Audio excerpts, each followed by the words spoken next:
I got something to say, got something to say. My name is Rasheed bin Qadir. Welcome to the Conversion to Islam podcast.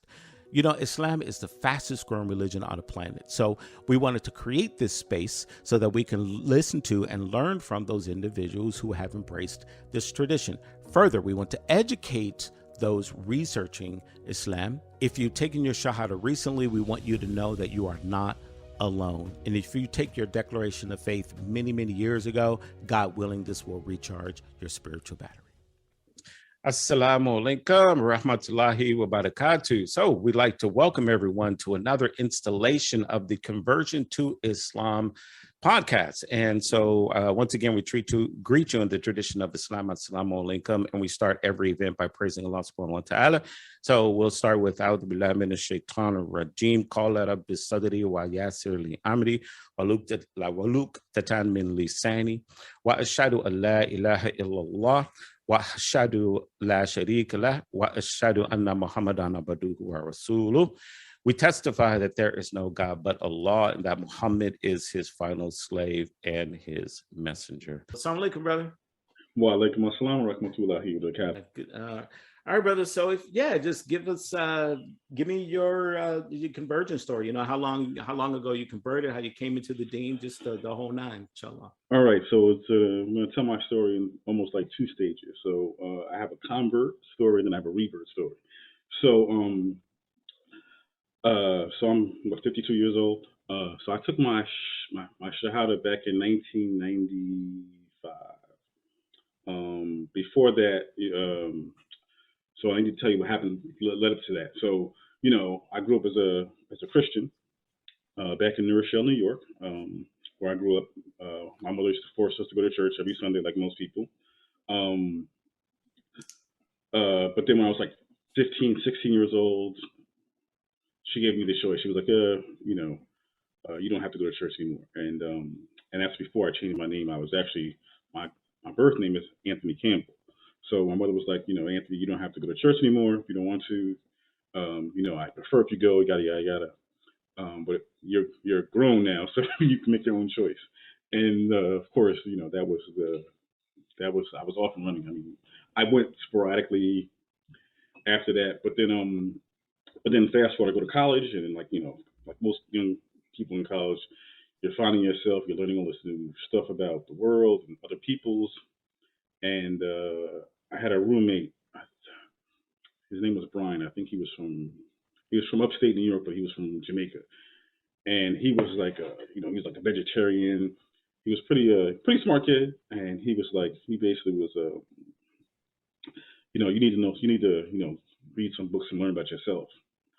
And I was like, I'm not sure what you're talking about. And so he gave me he's like, well, here's these books, read them or don't read them, give them away, but whatever. And so it was a few books, and one was on Marcus Garvey, one was on W.D. Du Bois, and I forgot another one. And then of course one of them was the autobiography of Malcolm X. So initially, right away I went to the one about Marcus Garvey because he was the person I knew the least about, and Brian used to talk to him about because he was Jamaican, and he used to talk about how Marcus Garvey was Jamaican. I didn't even know that, so I only knew what they told you in school, tax evasion, mail fraud, got deported, and so of course I read this book. I'm like, wow, this is what's up, and I took a class in African American culture, and I was learning all this other stuff, and then finally I got to the Malcolm X book, and I thought I knew Malcolm. But little did I know, after opening the book and starting reading it, I didn't know nothing about Malcolm. So like most young African Americans, I was just sucking it all up, and so this was like early '90s, and so it's also around the time of the planning for the Million Man March, right? So Farrakhan was on the scene big time. And so I was just trying to find myself. I mean, I read about Malcolm, and I started reading about the Nation of Islam, Elijah Muhammad's book, and so secretly, I think I was like preparing myself to be part of, jump to the nation. At least that's why I think about it now. And then the Million Man March happens.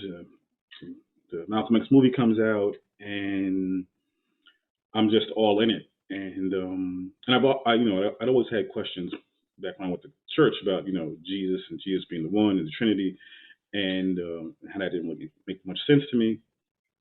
And so I had a cousin who was with the Nation back in the day. Then he started going to this, a more Sunni type mosque, and he was like, "Well, why don't you go over to the mosque over here and talk to these brothers? Since you have you're curious." And it just so happened they were part of Worthy Muhammad's group, like, and they had left the Nation of Islam, and they were good brothers. And I went there, and I remember my first teacher, brother Amin, and he taught me the basics, how to pray, a couple of surahs, and that kind of stuff. But he was just like the sweetest dude, and they were like the sweetest people. And I was going there like on Sunday school and going there for Juma. And then I think Allah just spoke to me. He was like, it's probably time. So I've been speaking to my mother knew, my girlfriend knew, who was not my wife. She knew too.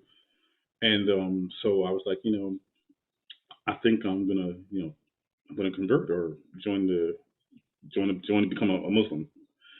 And they were cool. I should say, my girlfriend, who's not my wife, she was cool. My mother was cool too, up until I decided I wanted to change my name too. And my mother wasn't too happy about that. And she even though I tried to dispel the fact that I wasn't joining the Nation, she thought I was joining the Nation. She couldn't see the difference. And so it was a little tense there for a little while between us. But 20 some odd years later, she has accepted my name, and I don't remember the last time she's called me by the name she gave me at birth. So yeah, so like '95, I took my shahada because my wife gave me I changed my name. We got engaged, then we got married, and things were good. I mean, except for the fact that I had to move to the Bronx, but even then it wasn't that bad. I mean, I was still going to the same masjid, and I'm still part of that community with the Worthy Muhammad group. And but when I look back now, it just didn't. It wasn't. I was missing something. I didn't know what it was at the time. So excuse me. But then we started moving around.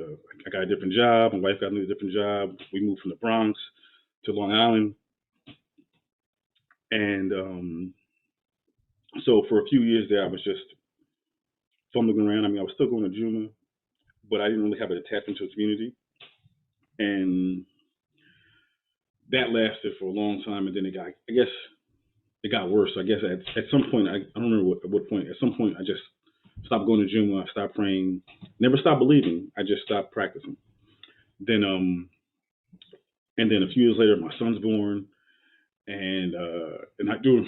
So I remember when he was born, I whispered the Adhan in his ear when he was a baby. When I first got a chance to, after he got all cleaned up, and of course, I remember reading that you should do that, and I think I don't remember, but I think I did for my two girls as well. But so I was still kind of connected, right? Internally, but just not probably externally. And then so that was my conversion. And then just before COVID, I was like, Rasheed, you're getting older. You got to do better. I got to be a better example to my kids. Because not that I was off the rails or anything, because I went back to drinking, but I really wasn't going out, whatever that, I don't know. As a 40-plus-year-old person, there's not really going out, especially if you're married. But, we didn't really go out that much. We just went out to eat, basically. But I knew spiritually I needed something more. So I started, I started opening the Quran again. I started reading here, a little reading there. And then, of course, shake Google. You can find all the information you need. And so I just started, searching around. And then I came across Omar Suleiman. He was doing some nightly stuff with the Yakin group. And the brother he was working with, the brother, the black brother, but I can't remember the guy, the black brother, Olaru, I think it's his first name. But I know I'm getting it wrong. But anyway, I saw him. He was talking, and lo and behold, I think he's a little younger than I am. But anyway, he's still living in New York. He was down with the hip hop generation, and but he was from Africa. But so I'm listening to him tell his story, and as he was a convert, I believe. Yes, I think he's a convert or his. And so I was just listening to his story, and then he just made it so real. I was like, man, I see a lot of myself in him. And of course, he went all across the world to study and everything. And now he's big time shaking in Texas with the Omar Suleiman. Anyway, and I just loved watching those guys. So I just loved watching the exchange between those brothers. And I was like, I got to get back on the Deen. So I think just before that, month or two before the shutdown, I started praying again, and I was gearing myself up for Ramadan. I was like, this is going to be the Ramadan of all Ramadans. I found the masjid almost walking distance from the house. I said, this is it. And of course, the shutdown comes. So this is where I say my reversion now. So I was ready. My wife saw me. My kids saw me. They was like, yo, Dad's down there praying. They didn't really know what Islam was about because they had never seen me practice it before. And then I told them I was fasting. They was like, fasting? What's that? And I was like, yeah, I don't eat during the month of Ramadan, from just before sunup to sundown. And they was like, really? You're not going to eat all day, Dad? I was like, no, I'm eat all day. And physically it was easy because, during shutdown, there was nowhere to go. There was nowhere to go. So I'm just online sucking up all the stuff. And then, of course, I don't know how, but somehow I ended up on Embrace's website. And I ended up on Embrace's website. Excuse me. And I don't think it was either Brother Daniel or Brother Kenneth. After some exchanges with them, somebody sent me a schedule of classes or events they took on. And I was like, what else am I going to do? I'm stuck, right? The kids stuck. We're all stuck. So I got on and I started, conversing with them, virtually. And it just ignited this newfound desire to better myself Islamically, to want to be a better example for my kids. I guess my wife as well. And so yeah, I think so. Since then, I just been on and running. Now, I'm not where I want to be, but I'm trying to get there. I mean, I still probably watch too much TV. I probably still waste too much time doing nothing. But where I am today is, light years of where I was before. Like, I hooked up also online. I think Imam LeBron was on Embrace talking about something, and he was like, I have a group, Mass New York University Connect here in New York, and if you want to check us out. And I did, and then like out of the blue, he like called me. He was like, I'd like you to help me plan some stuff. And I was like, really, me? I was like, I don't know. I don't. Yeah, if you want, I can help you, but I don't know what you want me to do. I don't know anything. And so yeah, I think I started working with him, and like so now since last Ramadan, we've been reading the Quran every morning for a half hour a day, and we're on our fifth reading of the Quran since then. And so some days I don't do anything but that, but that's my connection, right? So I'm making connection. We read it in English right now. So I know if I don't do anything else all day or all week, I know for at least a half hour every morning, I'm in that class in Zoom reading the Quran with the other brothers and sisters, and it's just food for the soul, right? And of course, and so now so I'm splitting my time between Mass and Embrace and the classes, and just trying to better myself. I mean, I can't tell you how many books I've read since I started my second journey, I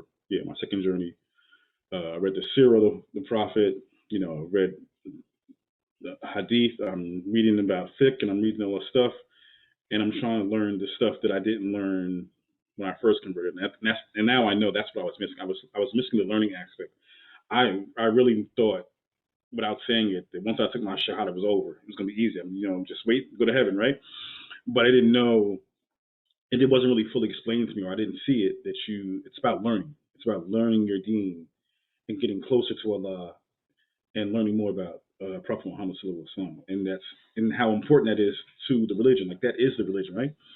And so that's where I'm at. I mean, I'm not perfect. but that's where I'm at right now, and I'm trying to do better. Alhamdulillah, brother. That was mashallah. That was a beautiful, beautiful story. I think there's so many jewels and lessons inside of that. Alhamdulillah. But how would you say life was like before being Muslim? I know you didn't. It sounds like you didn't party a lot or drink or anything like that. But if you had to like do a comparison before and after, what would you say your life was like before being Muslim? Okay, so before taking my shahada, yeah, I went to a club. I was partying. I was out there. I had some women. I had some booze. I never did no hard drugs. I was wasting money on clothes, sneakers and stuff like that. Not like today's kids. So I don't want to say I was lost, but I was free. I was freewheeling, I guess. I didn't. I was aware of God, but I don't think I thought much about it. I mean, because I think when you're young, you don't think you're gonna die, right?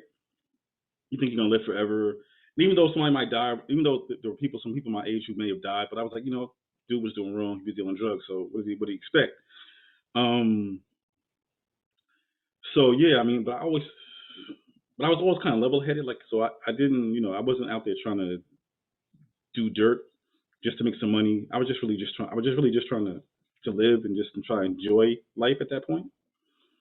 And so after my shahada, I think I started thinking. Obviously, you start thinking more about God and about your purpose in life and what's next and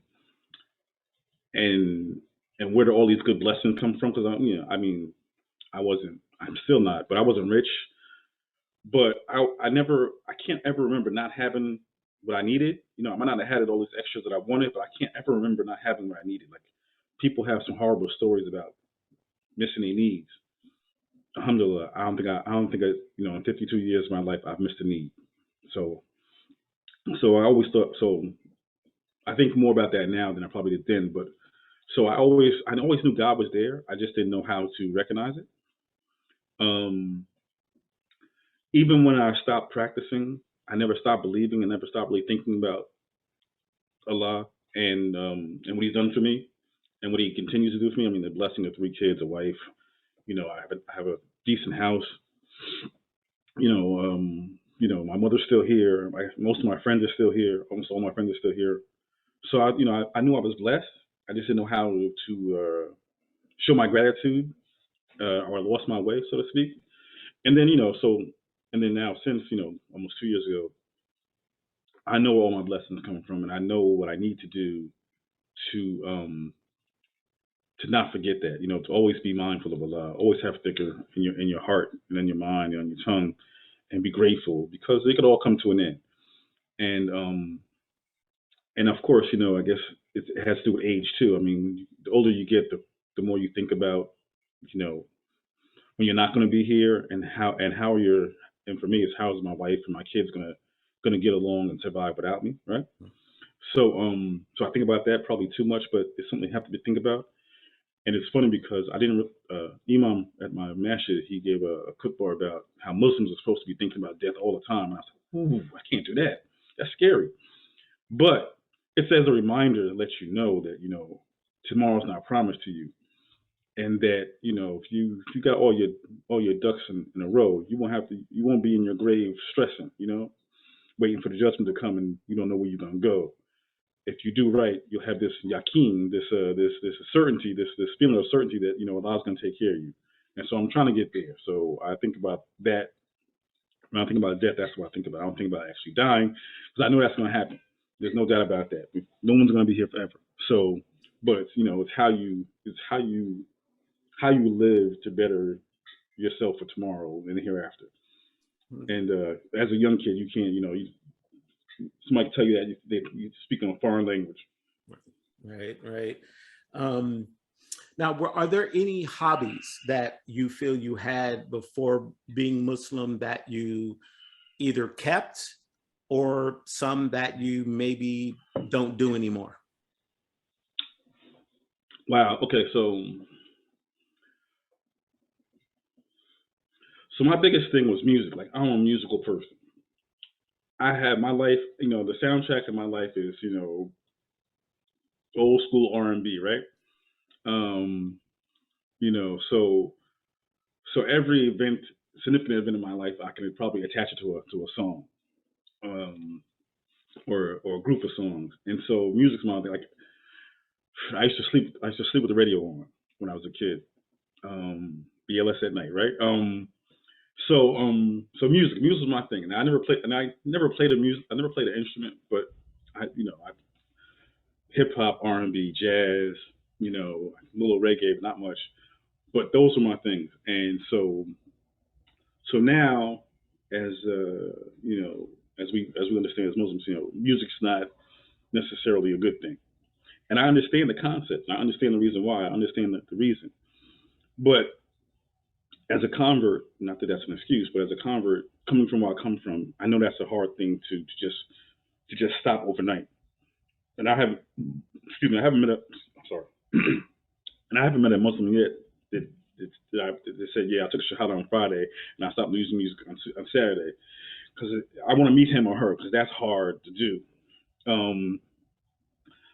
So I've greatly reduced the type of music I listen to. Even some of my favorite rap artists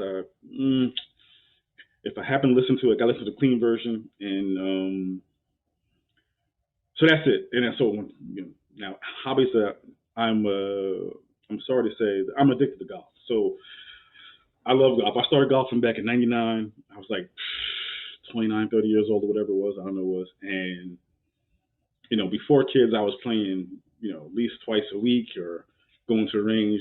The only thing that's slowing me down right now is really kids, and the fact that I can't really give up a whole day to be on the golf course because I got prayer to salat to me.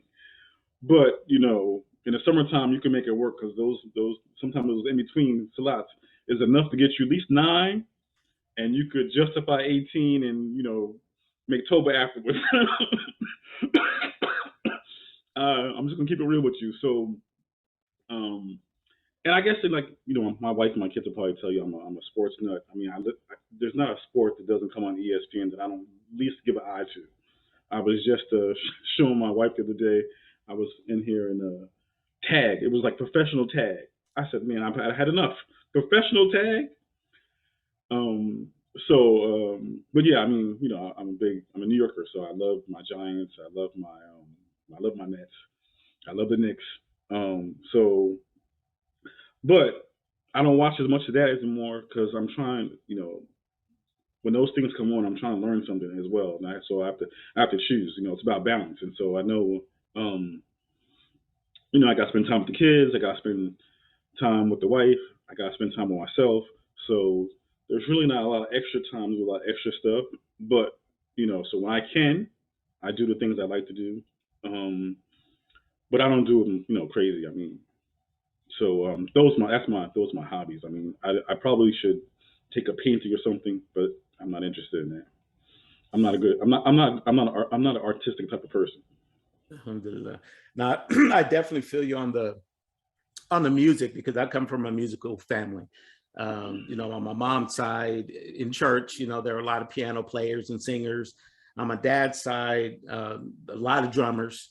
And I, was always pulling out albums and reading that back in the day, read the album cover. Because I want to know who the drummer is, who the keyboard player. Right. Who played drums for, so I'm that guy, and my kids are the same. So yeah, music is a very, although there is a questionable thing, but I'm with you there, man. And we're the same age, so I'm sure we're, pretty much into the same bands.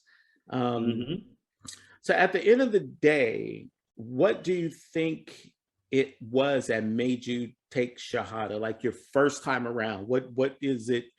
The second time makes sense. You sort of woke up and just sort of realized, oh, I know this, I'm going to start practicing it. But the first time around, what do you think it was that made you take Shahada? It was the search for the why. Like, why am I here? What am I supposed to be doing in my life? And I didn't get that answer when I thought I was a Christian, and I didn't get an answer when I thought I was just learning all this history about Black people.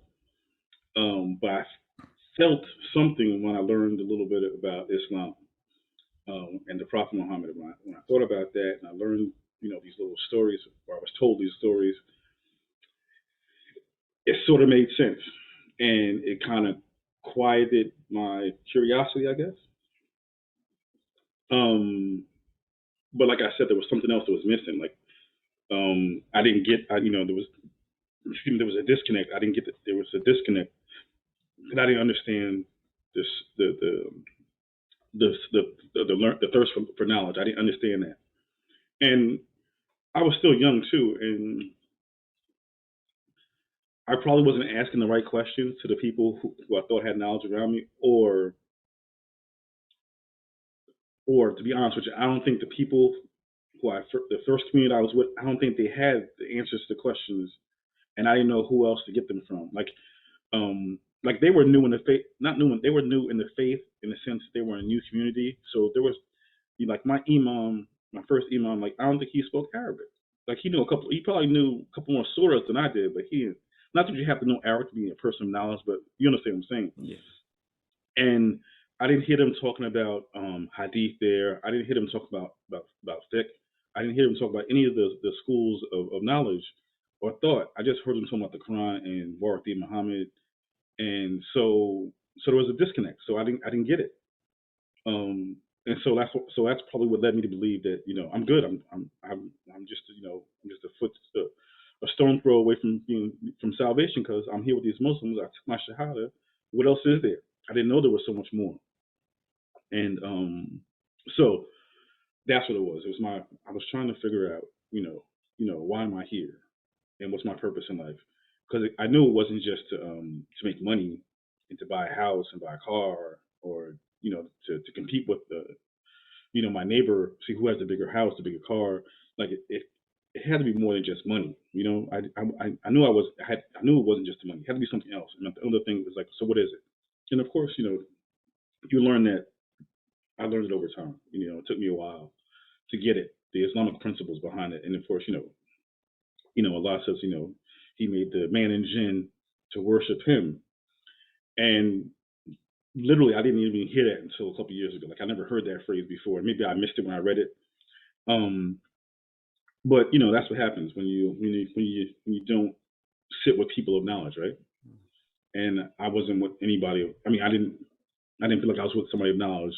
And if they said that to me back, 25 years ago, whatever, it didn't click. But it's clicking now. It's like every day it's clicking.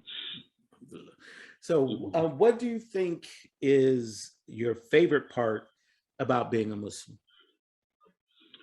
Favorite part about being a Muslim? That's interesting. I think the favorite part about is the brotherhood. Like, I remember you probably remember the scene too, and Malcolm X, where he's on Hajj with all these different colored people, and he's like, this is what true Islam is about. And like once again, like when I was with that first community, it was all African Americans. There might have been one or two Arabs in there, but I don't remember. But once I moved out here, it was like 360. I was the only African American, and there was a whole hundreds and hundreds of Arabs. So I didn't relate to them, like I probably should have or could have. But then fast forward to now, like Imam LeBron's Spanish, Daniel is white. You're from Sacramento. With Imam LeBron, this guy James, he was Chinese. And so and then there's some other Hispanic people I know, and I'm like, so this is true Islam right here. Like this is the brotherhood. Like these brothers love me for the sake of Allah, and they really don't know me, but because I'm a Muslim and they say I'm a Muslim, they love me, and I feel the same way about them. And even like with the Imam LeBron, like he's pretty much taking me under his wing, and he's trying to help myself. And I'm like, I didn't. Once again, I didn't get that before. I didn't get that when I was with my people, just my people, and I didn't get it when I was trying to get with other people. But now that I'm with this mixed group of people, it's all love, right? So it's the brotherhood. It's the brotherhood. I just, it's the true brotherhood, and I know what that means, and I see it, and I love it, and I believe it, and I just love, I love being in the company of Muslims. Alhamdulillah. And so the last question here is what is the biggest spiritual lesson you've learned since becoming a Muslim? Okay.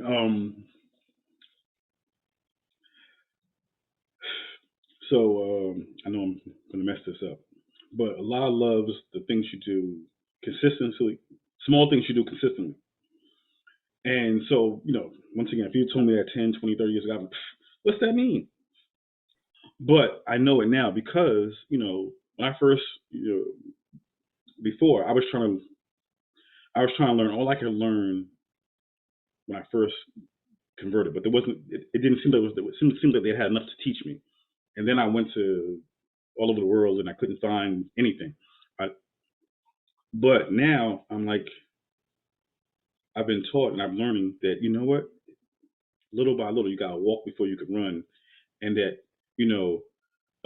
I think what kept me coming back to Islam sooner was the fact that I didn't think I was Muslim enough. I didn't think I was smart enough. I didn't think I had enough knowledge. I couldn't speak the language. So I said, I use these as all examples to keep myself from Allah. But Allah is now telling me that, no, you use those things to bring yourself closer to me or closer to Him. And that's what I'm doing. So I'm trying to learn a little bit at a time. And I'm no longer punishing myself about the things I don't know. If you don't know something, you don't know it. And if you don't know it, go learn it. And I know that I don't have to learn it all overnight. I don't have to be, super Muslim overnight. And that so that's what I've learned. I've learned that you got, go, the prophet was, it was 23 years, 23 years. And so if it took him 23 years to create a nation, it's going to take me a little more effort to learn all I want to learn. And then, of course, I also know that, and I've said this before, I try to explain to my son who's 16, is that, the more I know, the less I know, and the less I know I don't know, because I'm never going to learn it all, and you can't. But that doesn't, don't stop trying. But it's not a race to become the most knowledgeable. Like, I don't think I no longer feel like I need to be the smartest guy in the room. I no longer feel like I got to speak up for everybody. I'm only speaking for myself, and just take my time. And what I don't know, I don't know. But all of that doesn't diminish the fact that, or take away from me being a Muslim. It just makes me personally want to learn more and do more. But I'm just as much Muslim as anybody who was born a Muslim or anybody who calls himself, Sheikh, whatever. They just might have more knowledge than me. But that having more knowledge doesn't make you a better or the best Muslim. It just makes you a Muslim with knowledge. Alhamdulillah. Yeah. Well, actually, while you're speaking about that, you made me think of one other question. But I guess one point, I think you hit the nail on the head about knowledge, right? Because I think when we first take Shahada, we want to be super Muslim and we're just trying to absorb and learn all this stuff. And it's easy to get overwhelmed. So it's always good to sort of take that step back. And it's like a process. I call it the life cycle of a Muslim. I was talking to somebody about that.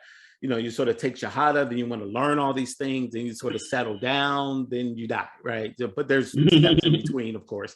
But that's the life cycle, and that is the process. And we have to sort of feel comfortable knowing what we don't know and just try to learn more and lean upon those who do know, and I don't know, make that ego go away to where we're comfortable saying, I do not know. And it's sometimes that's hard, for some people to just say, I don't get it. I don't know, man. I don't know, so it's difficult sometimes. So I appreciate the fact that you've realized that. But my final question is, because I had to ask this other brother this, he's a single dad. And so I had to ask him to look at life before Muslim and now. And do you think that Islam has or had an effect on you and how you are a husband or a dad? Okay, so as a husband, I don't know, my wife probably needs to be here for that one. Yes. Now, how do I quantify that and how I explain? So I think ever since I got married, I think I've always tried to make sure other people know, especially other women know I'm married, so they don't get it, confused, right? and that and then more importantly, I guess I've always tried to make sure I kept myself out of situations with women that could be um, misunderstood. So so I don't have any female close friends. I mean, I have associates, some sisters I might know, or whatever. But and I didn't, I didn't like it, or I don't like it. I didn't like it before, um, but I understand it now. So I'm more conscious of it now, and I understand, the etiquette between men and women in Islam. So I try to make sure I don't ever skirt that or violate that. But even before Islam, or even when I wasn't really practicing Islam, I always tried to make that was always there, even though I didn't know what it was always there. So that is how I guess it has fixed, relationship with me and my mother, me and my wife. But of course, I still try to, pay. I mean, I've always been paying the bills or whatever. Um, but as far as my kids now, yeah. So I guess Islam is more patient, more patient. Because my kids aren't, they're not Muslim. So, like I said, with my second conversion or reversion, the kids were already here, right? So, and they didn't see me practicing for years, and so now I'm practicing. So I got to give them time to adjust to me, and then I got to give myself a chance to try to teach them too, because that's why that's the thing I want to like my mother forced me to go to church, but I can't. Well, I can say I can't, but I don't force my kids to go to the mosque.